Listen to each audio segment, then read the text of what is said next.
Alright, so we got Project 4 icons here, aka the 4 Anunnakis, which is nothing but 4 religious images to represent each seasonal transition that we go through. Where, in astrology, we have 3 signs that govern each season that we experience that allow us to be consciously aware of a certain area of our life that we might need to manage better, or based on us perhaps even mismanaging that area and experiencing results in other houses that are kind of flunked out. So this is just explaining to you the seasonal transitions, each nature from my speculative perspective to an objective perspective, where when you have sometimes when you have an artistic nature to explain these things, sometimes it's just a little bit easier and stuff like that. Where it's just my own unique way of talking about these things and shit like that. So when we talk about the spring and summer, we're talking about externalizing. You're talking about spring and summer. You're talking about the portion of the wheel that's like this, where if you have more planets on this side, you might even like to externalize more.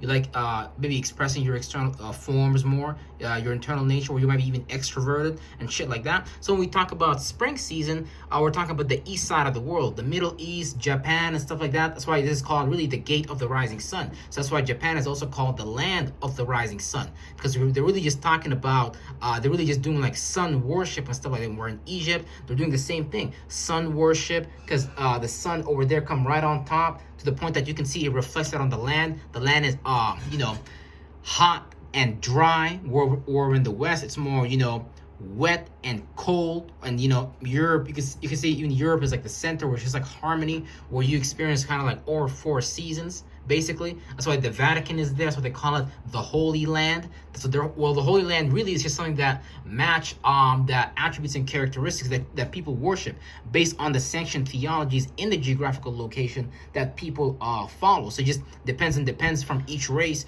what is the Holy Land to them. But it's really just harmony, center, balance, having equilibrium. So when we talk about the east side, we're talking about spring. We're talking about illumination and things like that. We're talking about Aries. We're talking about initiating your own ideas and being passionate about those ideas. We're symbolized by the horns.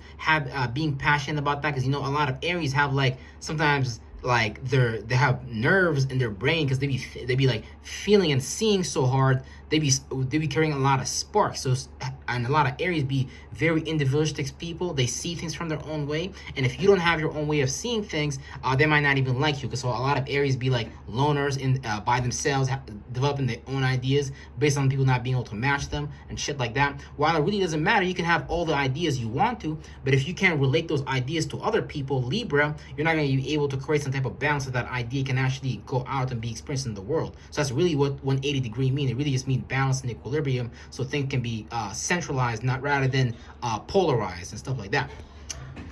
Real shit.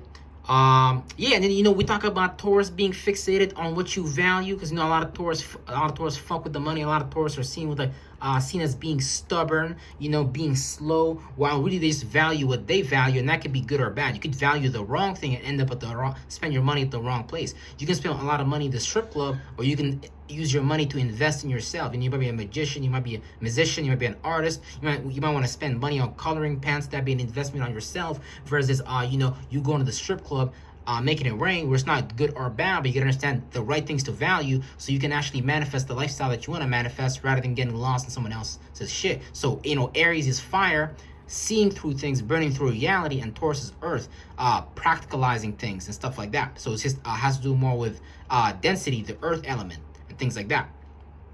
Now we talk about Gemini, being mutable and adaptable to your own ways of communicating, other people's communicating. When a lot of Geminis can be seen as two-faced, because when you talk to Geminis, it's kind of like you're talking to one twin, and then all of a sudden they switch to the other twin, where they might ask you a question, because the other twin is curious, and then they switch to the other twin. So it's really kind of weird and shit like that, but it's not good or bad. But a lot of Geminis kind of get like flunked out. They get like a bad reputation and shit like that. But again, we all experience these signs just from different relative positions, where someone might be, let's say, an Aries ascendant, but they might have Libra there like me. So you might be more into relating, communicating, initiating relationships, rather than you having your own ideas and stuff like that. So we all experience these things from our own relative position. You could be a Capricorn rising, you could be a Scorpio rising, you could be a Leo rising. It could be a lot of different things, how your monad is formulated based on you being a walking day moon on this earth. So you're a day that walked. So just like how the Bible says, the word of God came down and walked amongst men in flesh. That's what we did. We fell and we started walking in the flesh, where we created density, and we really got stuck and lost in these forms. That's why this is not the animal form. This is like the icon form. This is the forbidden wind. This is some other shit. It's not that weak ass animal wheel and shit like that.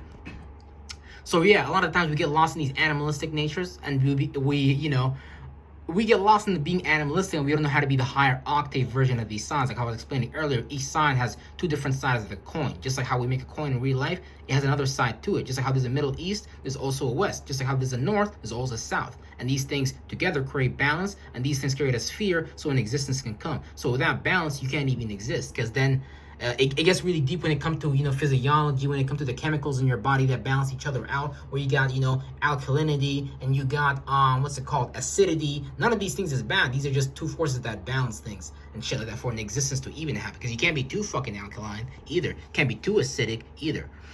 Real shit. So now we go into Cancer, because this is spring and summer, so it's symbolized as warmth, heat, by the color red, the red shift. You know what I'm saying? So we got Cancer, initiating your own ways of feeling and your own meaning and reasonings behind things, where you got the moon and you got Jupiter here. So a lot of Cancers think their feelings sometimes have higher meanings and reasonings and stuff like that, whereas initiating their feelings, so a lot of the times they can sometimes make other people uncomfortable based on them being uncomfortable, but really they're making everyone else uncomfortable. Sometimes Cancers need to learn to balance that, but having the moon so close to Earth make Cancers very powerful as well. Well, really all the signs are powerful, but just due to us kind of being on density of being on Earth, sometimes certain signs experience more benefits faster than others. Well, really, they're all powerful, and we just experience these things differently. Like Capricorn, the earth element, Taurus, Virgo, a lot of the times those signs are able to run the earth way better, just based on them being more closer to that and stuff like that. And so this is the gate of the rising sun. This is the gate of the furious star, based on the sun just rising here, and based on the sun being at its highest point, Cancer and Leo. A lot of the times that's where the allegory in the Bible of the ark, the Noah ark, comes from.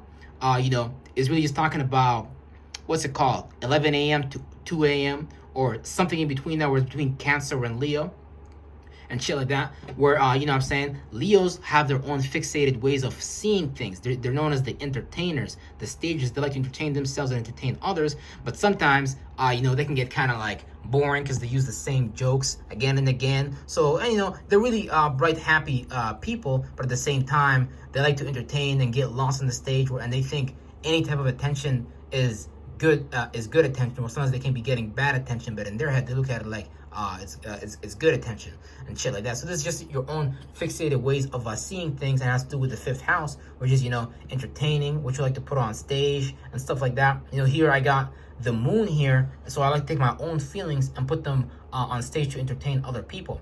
And then we got Virgo, being mutable and adaptable to your own ways of thinking, practicalizing and coming to conclusions and stuff like that, where it's to do with analyzation. That's why I represented it with the scroll, because Virgos are really good at information, analyzing the details of things, understanding the small details, the devil in the detail, where sometimes they can be very pessimistic as well, based on them being the earth element, them being observing, or being in the space of looking at things that are in density and calculating the value of those things. Not necessarily the value, but just understanding it.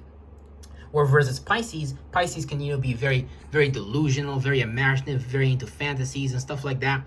In other worlds, a lot of Pisces actually end up being like homeless on the streets, because they be in their own dream world, and I think that's the only world. So they don't realize that they gotta balance that energy with Virgo as well, so they can not be so lost in dreams and illusions and fantasies, and make that shit more balanced, so they can actually get some shit. Because you never know, your imagination might be worth so much money, but if you just keep it in your head and you're delusional, you're not gonna know much. Because Pisces, they really tap into the collective and the subconscious imagination, the collective imagination. They know how to feel the world around them, so they can sing, they can make music, they can make poetry that a lot of people will understand, just based on them being in that collective subconscious, them swimming in everyone's feelings and understanding them and soaking in them and absorbing these things. But at the same time though, they can get lost in that shit. Real fucking stuff. So, spring, you got summer, and then, you got the gate of twilight and shadows. What I call it that because the sun here sets. So, here is the west. This is basically Uriel, letting go of ideas. This is the left-hand path. This is the right-hand path. Well, a lot of the times, they make you guys, take the right-hand path. Oh, I'm right. I'm right about this. I'm righteous. No, you're not. You're supposed to let go of these animalistic natures. Ain't nothing new under the sun. Well, you could say there's nothing new under the sun. Well, if you're a human, there's nothing new under the sun, to be honest, based on you experiencing the same thing again and again. But if you understand how to go the left-hand path, you're able to separate from thoughts and feelings of the world, and you can actually bring in some new shit into existence just based on you using and utilizing different energies. So it's like going to sleep on the ideas of the world, so God can show you what's in the dark, type shit like that. We're here on the west side, this is Americana, areas like South America, Canada was all just Indian tribal energies and stuff like that. Well, a lot of spirit calling come from that area. All these sides of the world be developing different witchcraft, because really we all different sides of the wheel, and we're not necessarily supposed to fight amongst each other like that. We're just supposed to understand that each person has their own relative position and everything is relative, and we all come to different conclusions from our own point of view, but we can all come together. But first we need to stop getting lost in the shadow garments, Masonic religions, Masonic systems and stuff like that, because when we get lost in that, we just take the right-hand path, but we don't know that they really taking the left-hand path and making us feel right about a bunch of things. That's why the Jews made the letter J. It's a hook. So they hooked you guys, to building their structure, building their groups, being part of their associations, building their dreams, having their ideas, having their values, being in their environments, raising your family how they want you to, entertaining what they want you to entertain, aka the gladiator, being a gladiator in Rome, where we literally actually still live in Rome, having their routines and schedule, you going to work from a 9 to 5, but not having your own routine and schedule and shit like that. And here we got Libra. We got initiating your own way of communicating and creating relationships. And where Libras a lot of the times they can get lost in relationships because they're supposed to be the sign of balance. So when you go to court, you see the scales there. The scale is really just another exoteric symbolism of the esoteric energy of Libra, which is just creating balance, fairness, and stuff like that. But Libras can get a lot lost in relating and balancing with other people to the point that they become unbalanced themselves. So that'd be a lesson that Libras have to learn. I have to learn that with me being a Libra rising as well, where that's kind of the things that I'm personally into, is into relationships and stuff like that. Real fucking shit. And then after Libra, you got goddamn it, Scorpio. Scorpio is your fixated ways of feeling about things, where Scorpios can a lot of times be in a very deep feeling, fixated water, while it's really just ice. It's the water element and stuff like that. A lot of the times they have to learn to transform the deep feelings that they are in and not get stuck in those things. While it's like a slow transformation. The low octave would be the Scorpio. The higher octave will be the Phoenix, because now you're becoming like a fire, because Scorpio really got a fire, but it's like it become like that when they transform and stuff like that. You know what I'm saying? It has to do a lot with mysticism, the occult, where there you got Pluto, you got Mars, so they're very aggressive, but when it comes to, they got Mars in the yin side, Scorpios and Mars in the yin side, so they be a lot of their anger, aggression, and shit like that be more internal and behind the scenes, where they might try to Pluto give death to certain ways of feeling when it comes to themselves, or sometimes it could be other people. See, the lower octave will be trying to do that to other people, but the higher octave will be trying to do that for themselves. While you could still help other people do that, but a lot of the times they might not. Depending on how you do it, because anything can turn good and bad. All these things can turn good and bad. Even Libras can walk in and break in a happy home, initiate relationships in areas that they got no business in. So they might walk into a person's house where they're married, and they might try to initiate some shit while they know damn well that person is married. But that's just what they do. But they're supposed to learn how to do that in a higher sufficient way. Then you got Sagittarius, being mutable and adaptable to your way of seeing things, the fire element, having broad philosophical point of views, has to do a lot with the sacral chakra, traveling, distances and stuff like that, where Pisces has that too, but it's more based on internal things, because they have Neptune as well. So they create imaginations. So these two understand each other, but they look at things from different ways. So all these signs look at each other by understanding each other from different ways. Where Aries, for example, is passionate and aggressive externally, but Scorpio is passionate and aggressive internally. Sagittarius travels externally in the world, or sometimes they might have to sit the fuck down because they might travel too much, so life sometimes have to sit them the fuck down. While Pisces, they like to do a lot of internal traveling and stuff like that, where they swim in other people's emotions, where they bring their water cycle near other people's emotion, aka their aura, so they can transfer other people's information and imprint them upon themselves so they can understand, okay, well, how the fuck is this person feeling? Let's see. Well, even Taurus. Taurus, you got Venus here as well. Taurus rule the yin side of Venus, so they like value, appreciation, where they might not share that materialistic value with anyone, unless they really like you and fuck with you. Libra has Venus, but on the external side, so they like to give love externally. That's why they're the sign of relationships. So they like to externalize their what they relate, what they love, and shit like that. So they like to share that love in via logic, but sometimes they might get flunked outside. So all these signs share planets that have yin and yang dualities, but they just do it in different ways. Even Gemini, for example, rules the external side of Mercury, where it's the planet of communication, thinking, and analyzing, where they might communicate that externally to the environment because they're the air element, while Virgo does that with information, does that with practical things, looks at the practical conclusions of people, looks at the routines and schedules, and tries to help people optimize their routines and schedules and improve things from an earth point of view. So all these things have correlations. We're going to get to the winter season and talk about that just right now, real fucking shit, because you know how we do it. So, we got the east, we got the south, we got the west, we got the north, and shit like that. So now when we talk about the north, we're talking about, up country, Sweden, Norway, kind of like Europe, England, those type of areas. Where it was really just beyond that, Antarctica, North Canada, where I'm at. Shout out to Canada and shit like that. I'm really taking over Canada, real shit. But so we got the mountains to represent Capricorns, initiating your own wave, initiating business, where it has to do a lot with Capricorn structure. Because when you're on the north side of the world, when you experience a lot of winter, you really have to come to conclusions about creating shelter. Because in wintertime, if you don't create the sufficient necessary shelter for your group of associations with Aquarius, you're not going to experience prosperity. So this energy helped a lot of Europeans or a lot of people from that side of the world build operative things. So a lot of the Europeans be building submarines, airplanes, but that energy came from there. So we all have these energies, and we can all learn from each other because we all got a unique perspective and stuff like that. Because really, we all supposed to come together, but we get ruled by people, magicians, occultists that come together based on them understanding these energies and then knowing that humanity is stuck in animalistic natures, and then curating external variables to get you lost in, like how the root chakra, sexual energy, has strip clubs and all that. So as long as they harness you, they don't really give a fuck, because they be trying to get born outside of this reality, creating 6-dimensional bodies outside of this 3D reality, where there is still a wheel like this outside of this wheel, but they be going on to a bigger experience. They be going to their family, their Abrahamic God and stuff like that, because their Abrahamic God run the world.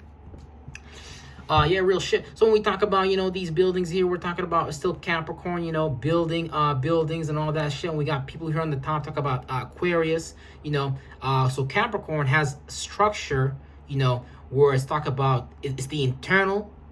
Capricorn, I think, is yin, the yin side of things. And because it has to do with status and stuff like that, which you're seen for business. And then Aquarius has to do with the groups of association, your associates, who you hang out. That's why they shout at government a lot of the times. When they reach their level, they create cult energy, because they only want to associate with people that understand this knowledge and actually are ahead of this spiritual race. A lot of the times, both materialistically, a lot of times you have to be part of their family. You have to be a Mason and things like that to experience the world that, because it's really their world. They run this shit to the max and shit like that. So, now we got Pisces. Let's go back to Aquarius. It's being fixated on your own ways of thinking, where they have Uranus there. They have structure. Saturn, they understand how to structure groups and stuff like that. And they have Uranus there, which is being unique or rebelling and changing and stuff like that. So they know how to be part of the group, but they know how to be unique in it, so they don't blend in too much and stuff like that.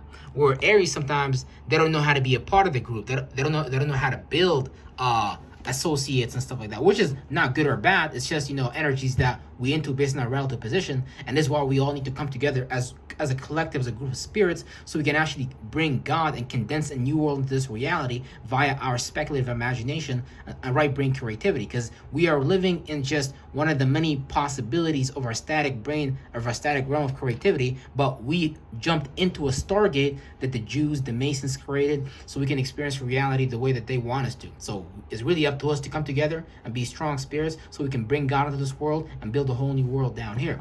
I had a whole ruler for this shit. I don't know how to use my ruler. Well, we're damn near done. So we got Pisces, imagination, mysticism, a lot of dreams, fantasies, where they have Jupiter and they have Neptune. So a lot of the meanings and reasons behind things, they like to make that lectured imaginations around it, and they may get lost in these things. A lot of people that be homeless on the streets be Pisces, or just based on you being a high octave Pisces, understanding the collective unconscious imagination, you can make music, poetry that relate to a lot of people, and it'll be a hit most of the time because you actually just understand how people feel in general, and you know how to create the words to actually reach someone's heart, how to reach someone's soul and shit like that. So all these is just energies that we experience. This is the yang, external, and this is the yin, internal. So that's where the symbolism of yang and yin even came from. It came from understanding astronomy and astrology. Astrology being speculative science, astronomy being operative science. So these are just things that we create to explain the world. So look at how the yin and yang symbol became very popular. I'm probably gonna make some shit that's gonna be way more popular than that, to be honest with you. But yeah, real shit. So that's all for today. Get esoteric health to everybody. Make sure the new moon is coming up, so make sure you plant some good seeds. The moon is going to be in Capricorn. Check where you have Capricorn in your chart so you can actually start planting some seeds in that house, and you can actually start manifesting as the moon starts to accumulate into a full moon. That's going to be the transit. It's going to be the period when you want to start accumulating. And I love you all from the goddamn bottom of my motherfucking heart. Real shit.